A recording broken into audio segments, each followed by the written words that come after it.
We're doing the chapter writing in the city life and today topic is the seal in urban artifacts.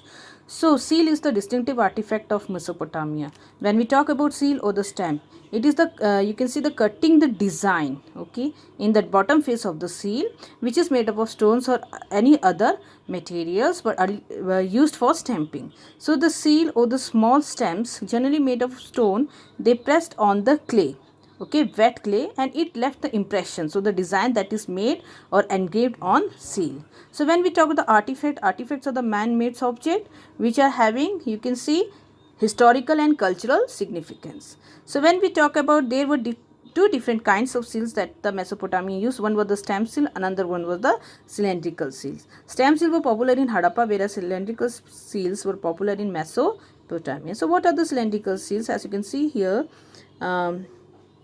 in this picture, you can find a seal that is cylindrical in shape and it's pierced down the center. There is a hole between the two sides and which is they fitted with a stick and they roll over a wet clay. So here you can see there is and they engraved a design or a pattern here, and that they rolled it on a wet clay which left an impressions, okay, of this design.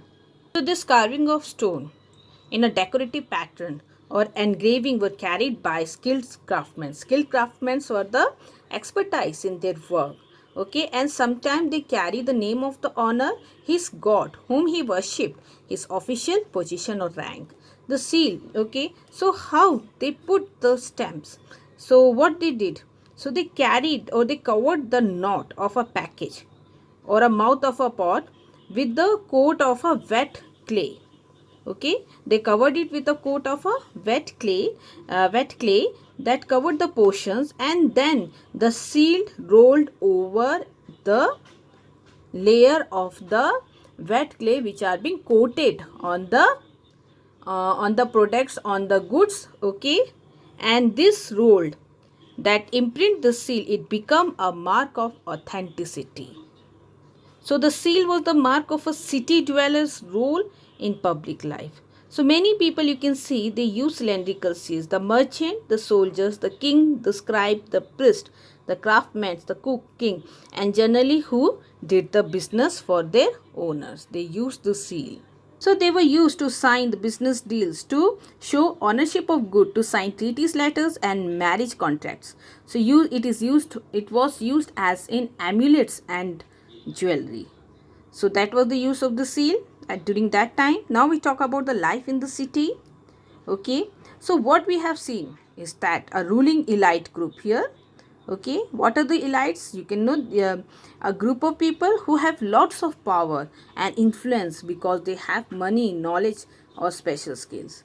They emerged in a small section of society and has a major shares of the wealth. Nothing make this fact as clear as they are enormous riches. So here you can see that this elite group, when they died, they were buried with this ornament, the jewelry, the gold, the wood, musical instrument, white shell, lapis lazuli, daggers of gold that show their enormous wealth. So what about the ordinary people? So we know from the legal text, okay, that matters which are related with the dispute inheritance, that in Mesopotamian society, you can see nuclear family often resided with his parents. So when we talk about nuclear family, you can see is a small family, a group consists of parents and children live, okay. When we talk about the son, he live with his parents, okay. A son of a family after marrying live with his parent. So the father was the head of the family, patriarchal society. And when we know a little about the procedure for marriage, as it was an important ceremony. So here also you can see the declaration was made about the willingness to marry, the bride's parents giving their consent to the marriage. A gift was given by the groom peoples to the bride people. When the wedding took place, the gifts were exchanged by both the parties, okay, and then who ate together and made offering in a temple. So here when mother-in-law fetched her daughter-in-law or the bride, so the daughter was given her share in the form of dowry, of the inheritance by his father, by the father. So you can see the father house, the herds, fields were inherited by the son. So let us look at the Ur, one of the earliest cities uh, have been excavated. So Ur was a town, okay, whose ordinary house was systematically excavated in the year 1930. So here we see the town planning of Ur. First of all, we talk about the street. So here you can see the narrow winding streets. So what are these narrow winding streets? There are twists and turns. You can see here that is these streets, the lane here, the pathway, the road, and then you can find here the houses. So here you can see when we talk about the street, they are what? They are winding, which shows that the wheeled cart could not reach many of the houses because of this narrow winding. And then you can see that sack of grains or whatever the firewood, the wood used for fire, would have arrived on donkey's back. So narrow winding streets and this irregular shapes of houses, Hana, plots also indicate an absence of town planning. So there was not street drain, okay, of the kind. See, what are the street drains here? It carries waters of the houses, cooking water, sewers or the running waters, okay, through pipes, channels or sinks. So here you can see that as we saw in the contemporary cities of Mohenjo-daro, where you can find grid patterns, a systematic town planning, even the brick was made in a proportions, and then there was proper drainage system in Mohenjo-daro. So here when we talk about the drain and the clay pipes, okay, the pipes are made of clay, were instead used in the inner courtyard of the Ur house, and it's channeled through the drain pipe into the pit well. That is what? That is inside the house. So that would be the preventive measures of the unmetalled road streets to become slushy after a downpour, okay. So they made the structure of the roof as during the rainfall the water that poured into the channel of the inner courtyard, it reached into the pit well. It could prevent the street to become muddy or deep slush watery mud. Okay, avoid heavy consistency of mud into the street. So the drain water was stored into the house, sumps or pit well. So here you can see that people seem to have swept all their household refuse into the streets and to be trodden underfoot. So whoever walk over it, obviously while crossing, they or walking through the garbage, okay, was coming under their feet. So this made the street level rise. And what they did, they raised the doorsteps or the ground of the entrance so that the garbage should not or the mud should not enter into their houses. Light came into the rooms not from the windows but from the doorways opening into the courtyard. This would also have given families their privacies. So they were superstitious about their houses, okay. That was recorded in Omen tablet at Ur. A raised these doorsteps that bring wealth. So when we talk about a front door, it does not open toward another house. It was lucky. But if the main wooden door of a house open outward instead of what? Inward, so you can see the wife of a family bring torment to her husband. It means severe physical or mental health. So there was a town cemetery at Ur in which the grave of royalty and commoners have been found. Only few individuals found buried under the floor of ordinary houses. So the dead body of the royal families were buried with jewelry, gold vessels, wooden musical instruments as we discussed, white shell, lapis lazuli and daggers of gold. So we saw the town planning of the city Ur. So now we talk about the trading town in the pastoral zone.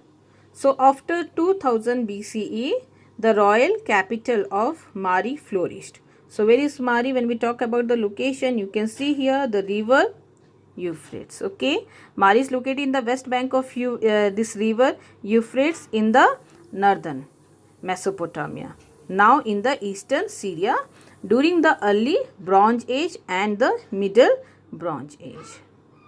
So Mary stands on the south plain. So this whole region is the agricultural land. Okay, that you can see here. So agriculture and animal rearing were carried out close to each other in this region. Okay. So there was exchange of good between the herders and the village people, so the settlers. So herder need to exchange young animal, cheese, leather and meat in returns for gain metals, tools and the manure, okay, of these animals, and he is also of great use to the farmer. So yet at the same time there may be a conflict between these two. So a shepherd may take the flock to the water across a sown field, okay, where they grows the crop, and what they do, it ruins the field of the farmer. Then herdsmen mobilize from one place to another and they attack to the village and seize their store goods. On the other side, the settled group, okay, they seize the pathway or the roadway of the pastoralists, so they cannot go to the rivers and the canals. So through Mesopotamian history, you can see nomadic community of this western desert. Okay, they filter into this agricultural land. So these shepherds, they bring the flocks into the sown area in summer. Such group would come in as herder or the harvest. The you can find laborers or hired soldier occasionally become prosperous and they settle down in these places. So a few gain power to establish their own rule. This include the Akkadian, the Amorites, the Assyrians and Aramean. So when we talk about the king of Mari, it was what? Amorite. Okay, who dress differ from that of the original inhabitants or the native peoples, and who respected not only the god of Mesopotamia, but he built a temple at Mari, that is Dagon, the god of the steppe region. So Mesopotamia society and culture were open to different people and different peoples, and the vitality of the civilization is perhaps due to this intermixture. So the king of Maris, okay, he had to be vigilant, awake and alert, okay, of the herders of various tribes. They were allowed to move in the kingdom, but they were watched. Okay, you can see the camps of the herders are mentioned frequently in the official letters. So in one letter you can find an officer writes to the king that he has been seeing frequent fire signals at night sent by one camp to another, and he suspects that a raid or an attack is being planned. So you can see the movement of the herders or the pastoralists were allowed, but they were having an eye. So they will check the activities of the herders. So when we talk about the location, the prime location for trade, it's if we talk, it's located on the river Euphrates. That is a prime location for trade. So as far as the trade is concerned, here you can see wood, copper, tin, oil, wine and various other goods that were carried in boat along the Euphrates between the south and the mineral rich uplands of Turkey, Syria and Lebanon. So the boats it carry grinding stones, wood, wine and old jars, okay, would stop at Mari on their way to the southern cities. And then officer of this town would go abroad, inspect the cargo and levy a charge of about 1/10 of the value of goods before allowing the boat to continue downstream. So here you can see the kingdom of Mari was not militarily strong, but it was exceptionally prosperous.